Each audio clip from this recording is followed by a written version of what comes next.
PJNET Live Part 2, the second half, with J.D. Wininger from around the Cross W. We are recording. We are streaming on all available platforms. The chat room is eagerly waiting, so let's switch to Studio 6 in 5, 4, 3, 2, 1. Well, welcome back for part 2 of Around the Cross W here on PJNET Live with J.D. Wininger. You may notice that there's something different. I told you I had a surprise for you, and it was a surprise for me. I go out to the mailbox. I just talked to J.D. on the phone. I go out to the mailbox to get the mail that I usually don't want to see, you know. Especially when it's that certified mail. I ain't never got no good news in that. And then there's a big old package. And there's a book in there. And there's a hat in there. So in honor of JD, I thought I'd don the Round the Cross W. And I was talking to JD about that. And I told him, I said, you know, JD, I don't really wear hats. And he said that God only made a few good... a few perfect heads or something, and the rest he covered with hair. All the rest of them.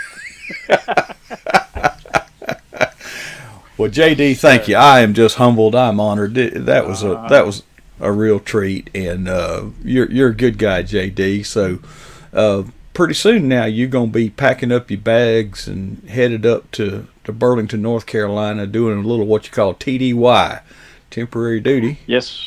Yes, sir. Fixing to go help out a client there in Burlington for a week, and then come back home for a week, have another couple of calves, and then go back for 2 weeks. So I tell you right now, I'm busier than the Tick and Coon Dog convention, Coach. I'm just they're running me on both ends. Well, those cows going to go on a diet while you're gone? Oh no, sir. I got my little neighbor girl. I call her my pseudo granddaughter. She'll be here every day to put out about 120 pounds of feed. And then when she gets ready to go somewhere, how much you going to do for her?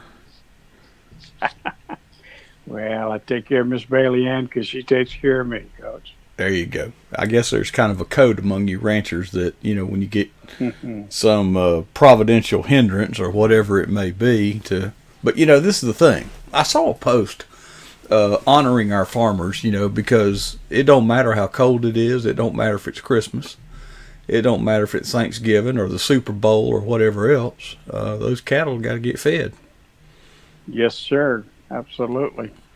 In fact, just a quick little sidebar, Coach. Last year at Thanksgiving time, or 2018 Thanksgiving time, I went out. I knew the cow that I wrote about just this past week. I knew she was ready to deliver at any time, and before the wife, and I had Daddy was living with us at the time, and we were nursing him back to health, and my sister from Massachusetts had flown in with her husband, and we're getting ready to sit down and have a big old Thanksgiving meal, you know. I said, I want to go out and check on Louise and see what's going on. Well, I got out there just in time as she was making her final push, Coach, and out popped the little calf. Of course, the little calf's about 750 pounds now, but I had to name the little calf Giblets, you know, being born on Thanksgiving. So, you know, work don't stop just because it's a holiday or it's cold or rainy. It's been cold here this day. I think it was about 36 this morning when I went out to feed. So I had to don my big fuzzy hats, you know, with the ears and things. And, you know, we get through it. We do what we got to do. As long as that ATV will slog through the mud, we'll just keep her trucking, boss. It's about 36 degrees above zero. Yes, sir. Fahrenheit. Yes, sir. Okay. That's not yes. so bad, you know. It's, you know. It's when it that's gets cold and stays cold. Northeast Texas. Yeah, we about on probably. I hadn't looked at the map, but I think we're about on the same latitude. I-10 ain't too far from you, is it? I-10 is south of me about 4 hours, Coach.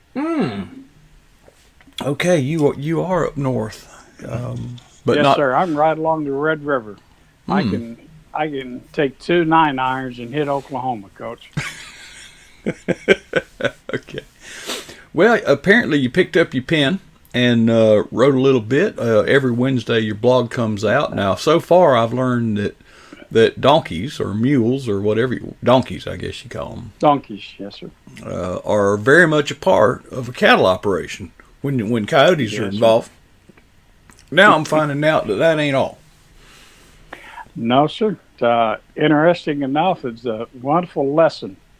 Uh, Everyone in the chat room I know is familiar with John chapter 10, verse 13 verses of that, where he talks about being the great shepherd and the sheep know the shepherd's voice and things. And he talks about a sheepfold, Coach. And do you know what a sheepfold is, sir?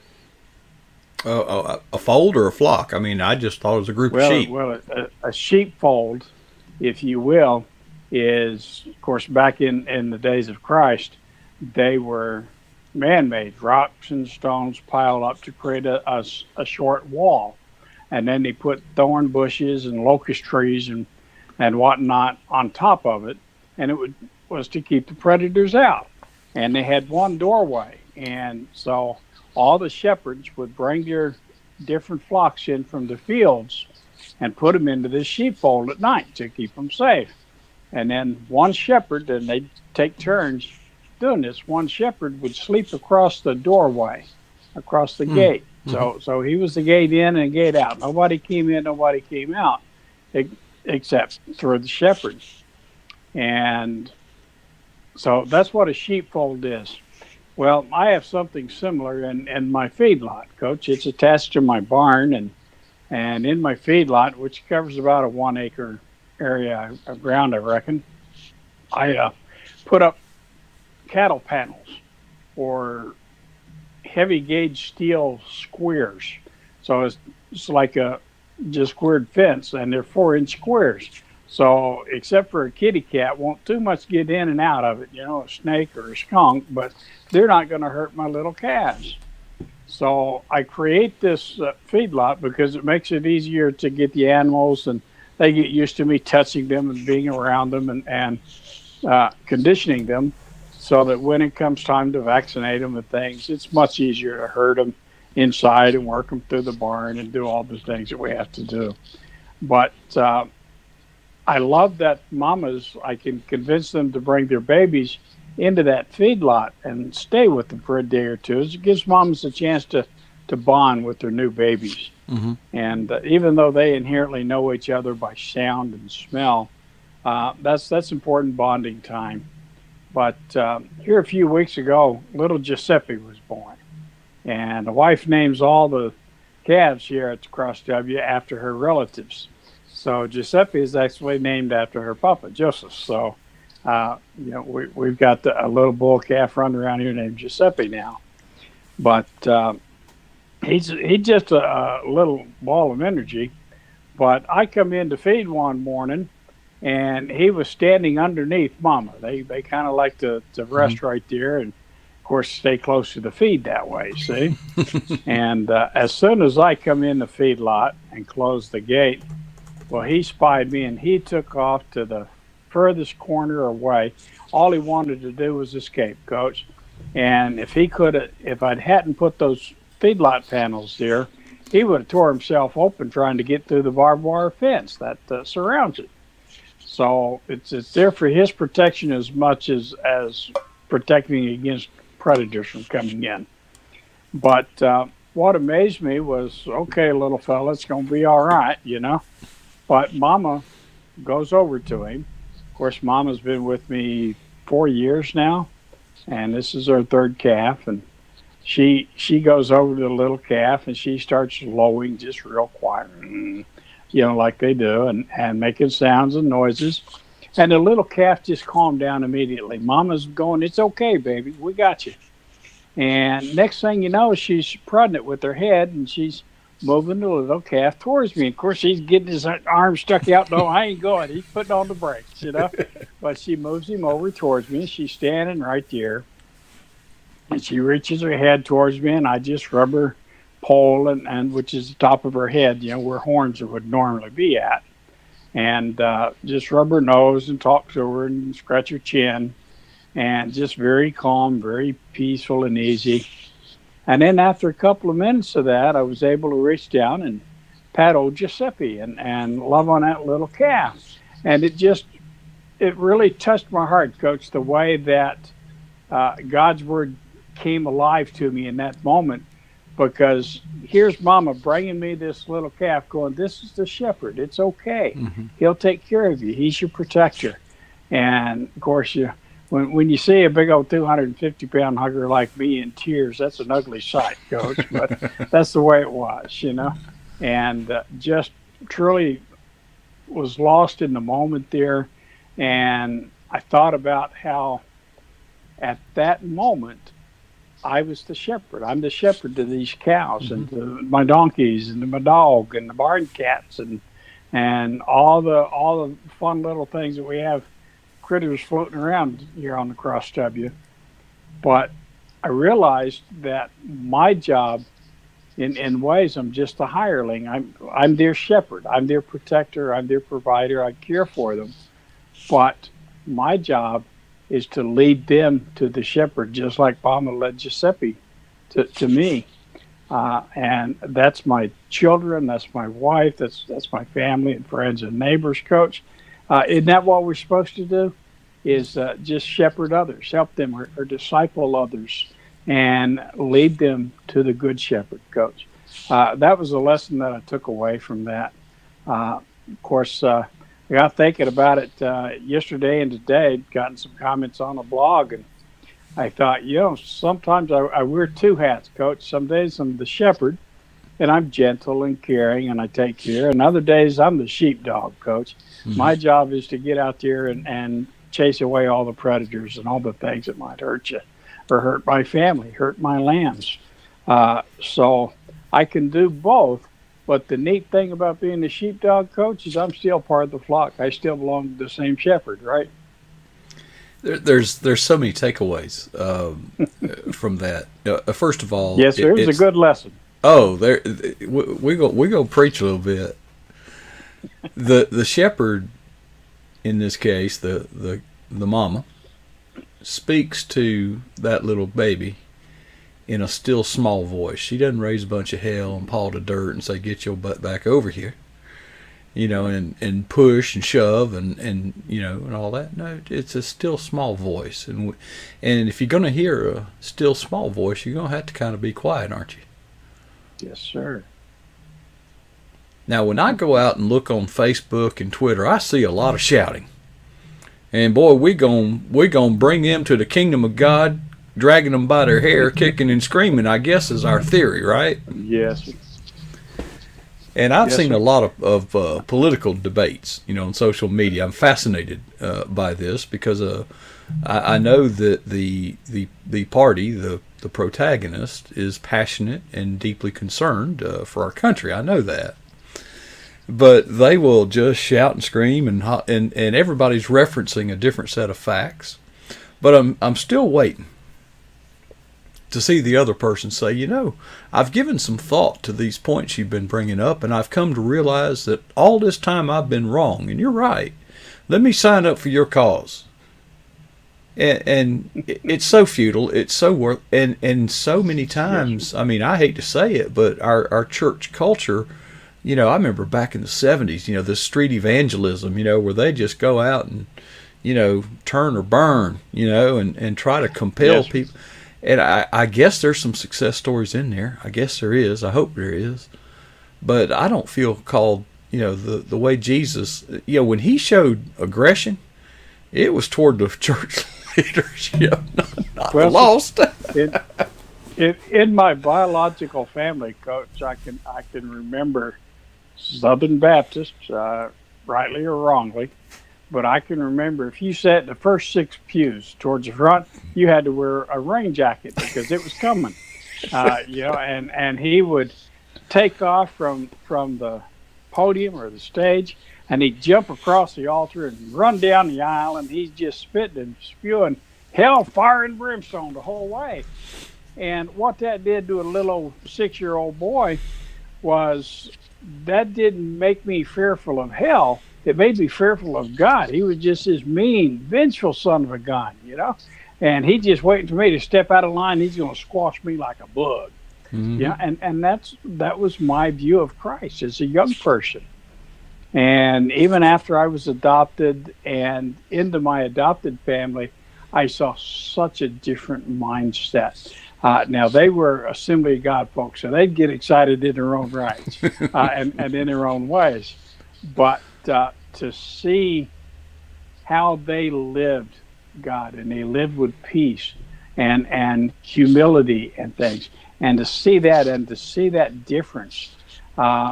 Yes, sir. We need some of that hellfire and brimstone sometimes. Hell is very real. Sometimes you got to call sin a sin. Yeah. And you got to do that. But we don't have to shout down people and go, do not pass go, do not collect $200. You're going straight to hell, boy. that don't help anybody.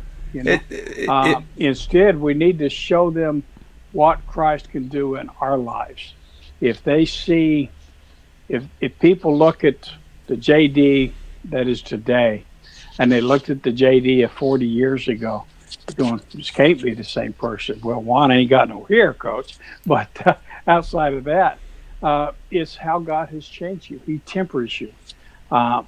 He prepares us, and he takes us through trials sometimes, and it's a tough road to hoe sometimes, but he takes us through them to prepare us for what he's got coming down the road for us. And if people don't see how God has changed you, if they don't see patience, if they don't see kindness, if they don't see goodness, if they don't see these fruit of the Spirit being manifested in you, then you're just another talking head, Coach. In those trials and lessons in your earlier years, you weren't stubborn by any chance, were you? Oh, as an Alabama tick. I just dug in, and even though I had been saved, Coach, but I was a Special Forces operator, and that lifestyle and things, and there's a lot of skeletons in those closets and a lot of bad memories that I had to live and find a way to make peace with. And it was until I learned how to forgive that I was able to forgive myself for a lot of that nonsense. And yes, sir, I contributed to a lot of my own trials and tribulations. There's no doubt. Well, and I can relate to that, JD, because I'm pretty I've never served, but most of the people that meet me think that I have, because the coaching mentality and the military mentality is not that far apart. Okay, we demand excellence, and we're aggressive, we're competitive, and Yes, and we are very self-sufficient. We rely on ourselves. Blah blah blah. But yeah, it's and that stubbornness, by the way, can be an asset at times. But when God's trying to deal with you, folks, you need to be kind of soft, and get that crusty old heart, chip away at that crust a little bit, and he'll work on it. Yes, sir. We used to always recite a messed up version of the 23rd song. We'd say, "Yea, though I walk through the valley of the shadow of death, I shall fear no evil, because I'm the meanest, baddest son of a gun in the valley." Mm-hmm. And that's the way we lived, and that was the mindset that we had to do what we were asked to do for our country. Was that right? Absolutely not, Coach, but that's the way it was. And we just accepted that. And eventually you grow up and you realize there's more. It was after Grenada, I learned I was put on this earth to do a whole lot more than pull a trigger, Coach. Mm-hmm. And that was the end of my military career after that. But you touched on something there that is something very close to my heart. You talked about sometimes we got to be stubborn. And, there's stubbornness and then there's tenaciousness, Coach, or tenacity. Okay. Tenacity. You know the difference between stubborn and tenacious, Coach? I can't wait. Tell me. Well, stubborn comes from a strong want. Tenacity comes from a strong will. In other words, stubborn people says, "I can't, I won't." That'll preach. Where's my notes? Tenacious. You're going to see that on Twitter. I will have not the give will you to credit get for it. You're welcome to it, Coach. Spread the word, brother. Okay. JD, we mentioned earlier you're going to be traveling and you will be in abstention next week. Introduce our guest who will be standing in your stead next week. Oh, be proud to, Coach. I've met this young lady online, almost 2 years ago now. Not at a dating service now. Let's just say big not at all. I'm sorry. In a Christian writers chat room, Coach. I promise. Okay. On Twitter, her name is Miss Pauline Hilton, and you can go to paulinehilton.com. HYLTON. But wonderful story. I'll try to summarize Miss Pauline's testimony just very briefly. Her and her husband used to own a charter fishing business in Clearwater, Florida. I know the place. Wonderful Christian couple. Yes, sir. Great fishing down there in the Gulf. But his family left him a 66-acre tobacco farm in Mount Airy, North Carolina. Now, folks familiar with that area know that that's actually Mayberry. Mayberry. That's Andy Griffith's hometown, and I believe the episodes were shot there, or at least some of them were, right there in Mount Airy. I know they got an Andy Griffith museum and all kinds of whatnot. But they decided to sell the fishing boat, sell the fishing business, relocate to Mount Airy, North Carolina, and become farmers. Well, farming, unless you've got 2,000 acres or more, Coach, farming and ranching is not a profitable business. If you break even every year, you're doing good. Be grateful for it.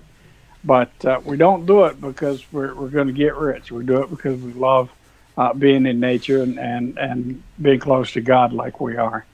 But they decided that they would become farmers.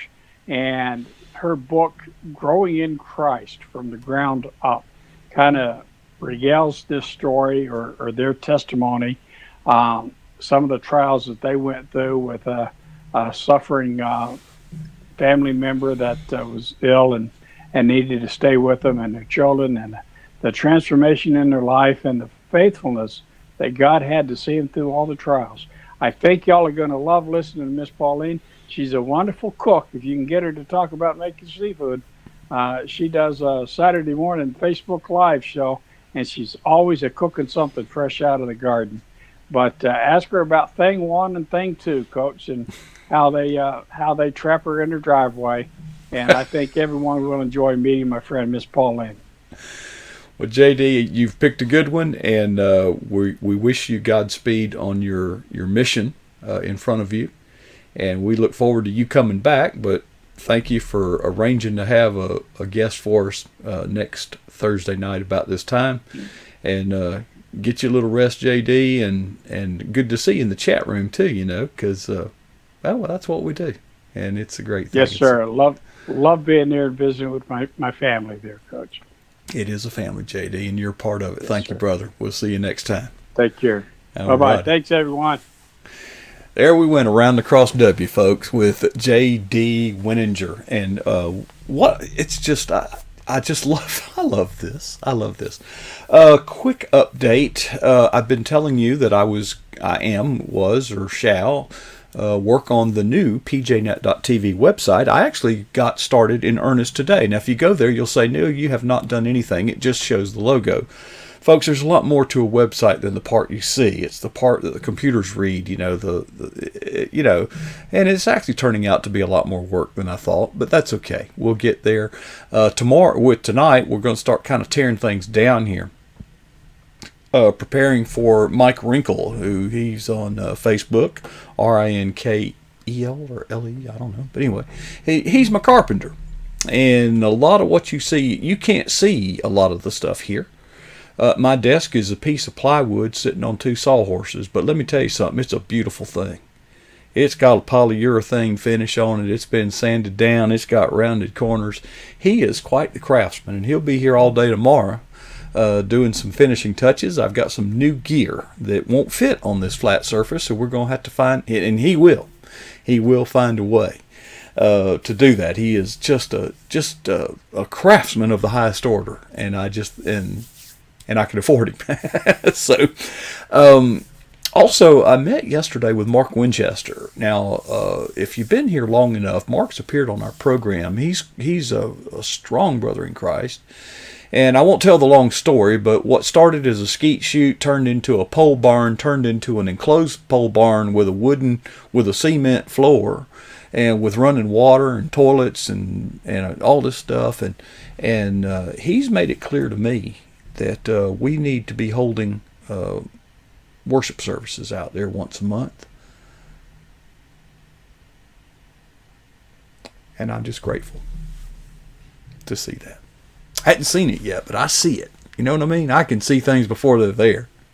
Anyway, folks, to all of you in the chat room, Ben, Cooper, Doug Carter, Steve Hazards, J.D. Wininger, Lori Hayes, Rachel Colby, Sunbelt Girl Tammy, and a couple people hanging out who aren't logged in. Good to have you here.